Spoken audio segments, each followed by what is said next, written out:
The only thing worse than coming to an end is our inability to start. Starts are imperative. Now, it's not that we don't have the ability.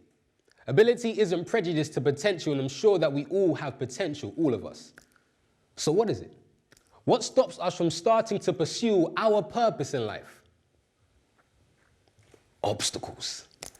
Obstacles formed by our mental disposition. In other words, if how we think isn't a solution, well, then it's part of the problem.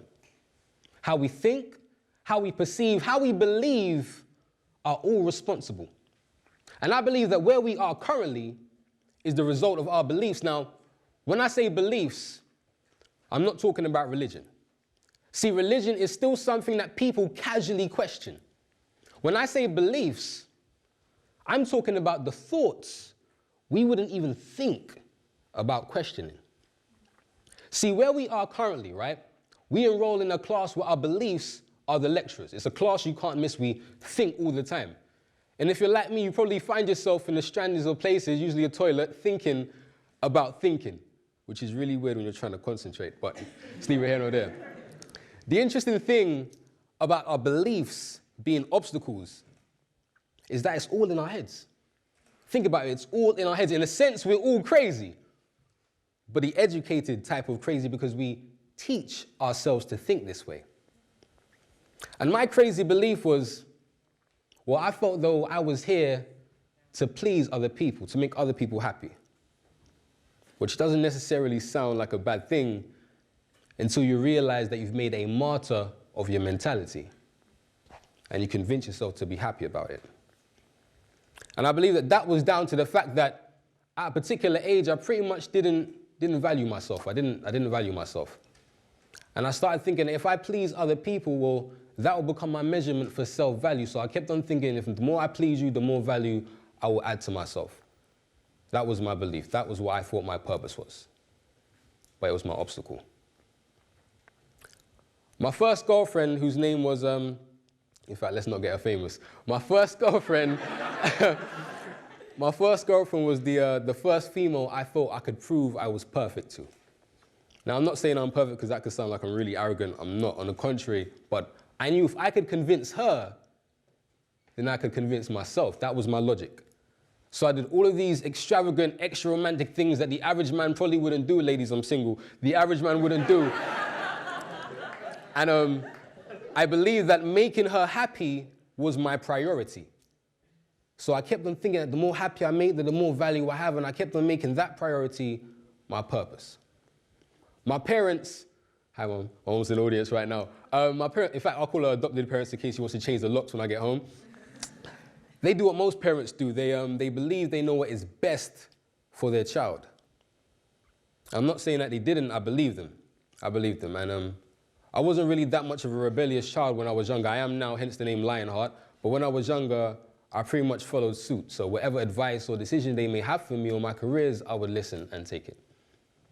A lot of my friends also benefit from this obstacle or belief of mine. I remember the time when I was really hungry and a friend of mine needed money for something. And I remember literally starving just so I could give my friend money to go and be happy and do something purposeful with his life. And when you hear that loud on the stage with lights in front of you talking to strangers, it sounds like a really dumb thing to do, but that's probably the reason why I'm skinny right now. But my logic would tell me, don't do it, but my belief kept on telling me it's the right thing to do. This is what you're here for. This is your purpose. I'm sure a lot of you probably heard this quote before. It's by a gentleman called Malcolm Gladwell. He says, if you commit to 10,000 hours in any one craft, you will become a master in that field. Being selfless was my craft, and I was good at it. Forget 10,000 hours. I pretty much invested 20 years or more into it. It was my purpose. I keep telling myself, this is what I'm here for. And without sounding melodramatic, a lot of us in here, adults and kids included, live their lives this way. And I started to realize that I started to become a slave to pleasing everyone else's purpose but my own. Harriet Tubman has a phrase, a quote, sorry. She says, I freed 1,000 slaves. I could have freed 1,000 more if only they knew they were slaves. I knew I was a slave. I just didn't believe those chains could be broken. until I snapped. And I started to look around me and everything started to crumble. And a little voice in all of our heads had a microphone and it kept on telling me, you're weak, you're weak, you're weak, you're weak, you have nothing, you have no purpose. And I wouldn't call it a state of depression, but I call it, let's say, a mental self-depreciation or whatever you want to call it. But I started to really feel low and my self-esteem that was like here started to feel this minute, and I just started to think. And I entered a dark room and I do what most poets do, we write, and we write about it. So this is a poem that I wrote at that particular time in my life. There's a baby that died before it knew its name, before its frame could picture crayon images of its parents. I'm hearing baby screams in silence. A womb should never be a hearse for a child. Inside, I know there's a mother mothering her feelings that sees the child she killed when she pops paracetamol. The grief toll takes its toll every time she sees a pill, she sees a hole. Her son. Her son was the light at the end of a uterus tunnel.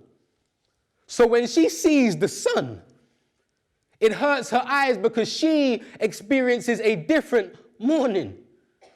And I'm calling God in the morning like I don't know why you keep on testing me. Too many heartbreaks and I'm ignorant for comparing that pain to an abortion just because I called her baby. And I'm complaining to my mom as to why there's nothing in the oven when I get home, when there's a mother in a home who puts oven food in the oven to comfort the hole in her stomach. I'm ignorant. Selfish. There's a boy who carries a knife because the teacher said he wasn't sharp enough at school. School teaches him that hate is spelled H-A-T-E. Teacher tells him it's as easy as 1, 2, 3, it's math shit. He keeps spelling it D-A-D, it's dad. The boulder on his shoulder is his Rolling Stone father, yet it won't budge. His knife is the closest thing to his heart, being the closest thing to his crutch. Mother tells him to trust women. He tells her to trust no one. His broken home showed him that women make wrong decisions. So why should he trust intuitive indecision? He's misogynistic because life's a B-I-T-C-H and he hates she's the reason he's living. And I'm ignorant for thinking life's cursed me with broken hearts when I don't have a broken home to house the broken windows to my broken soul. I don't know what it's like to think that the man who created me renovated me from his life just so he can live comfy. How does he rest or sleep at night? And I keep asking God as to why he keeps on testing me. I'm ignorant. Selfish. So lost in being self-conscious, I'm not conscious, I'm still looking for myself. Look, there's a wheelchair-bound man who understands everyone. See, he can't stand everyone looking down at him knowing that they stand for nothing. There's a rape victim who came during her rape. A heterosexual man in jail who came when he was raped. A molested daughter who caught AIDS from her father. He calls her princess. A man who can't recall memories because he was born visually impaired. And there's people out there in here tonight too concerned about their face, weight, hair, whether they need a facelift or a nip tuck, stuck on the thought that they'd be more beautiful if their skin was lighter and not darker. Look, life is harder for the people's lives you disregard. Look, every day is a chance to wear your insecurities and scars like you're going to church. And God's a fashion critique for self-awareness. So when you wake up in the morning tomorrow, all of you, when you wake up in the morning tomorrow, I want you to tell yourself, no matter how weird it sounds, that you are beautiful, that you have a purpose, that you're not going to let your beliefs become an obstacle, because you are beautiful. So be you till full. I realize that nowadays, we allow our beliefs to become huge obstacles. And in that same sense, we get in the way of ourselves. So the one thing that I want to leave you guys with before I go is the worst thing than coming to an end is our inability to start. So give yourself a chance to start now. Thank you, I'm Lionheart.